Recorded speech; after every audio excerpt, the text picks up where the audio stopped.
So, beloved, this is a continuation of the sermon I was preaching a second ago about the tithe in question, the tithing question, the version of the tithe.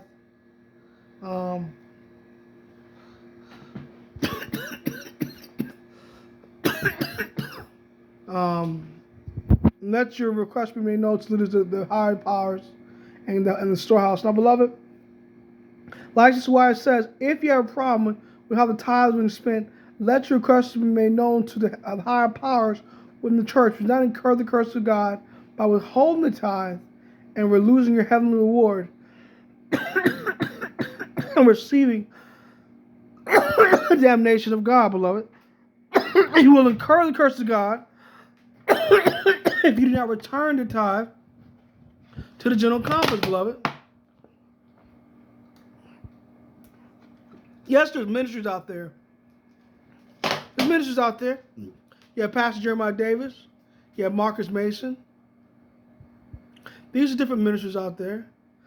They can take a second tithe, the liberal offering, according to the blueprint. But the general conference deserves that your first fruits, that first tithe, and that 10 to 14 or 15% for offering. And if you study Jewish history, the Rothschilds are the richest people on the planet. They give upward of 24 to 40% of their money in tithe and offering in charitable organizations. And they're some of the richest people on the planet.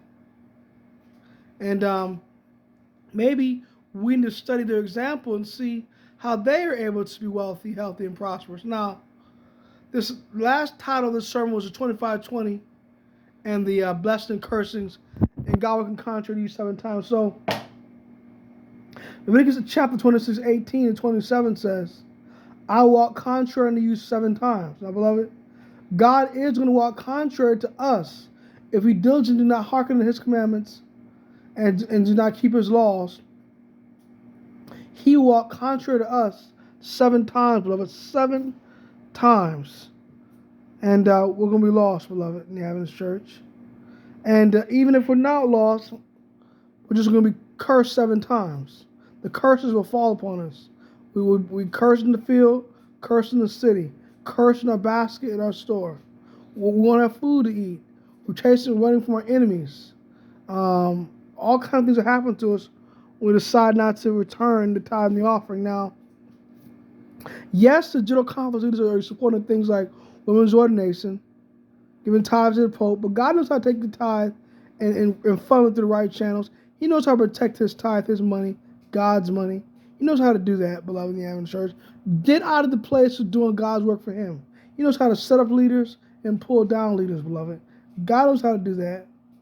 And yes, to obey is greater than sacrifice and hearken to the fat of rams, but leaders are to deal with how the tithe is being spent, and members some to obey God's system and support his world system and fund the ministry worldwide. And there's many faithful ministers, beloved, in Africa, Asia, and different national, different areas. They don't support these apostasy. They need the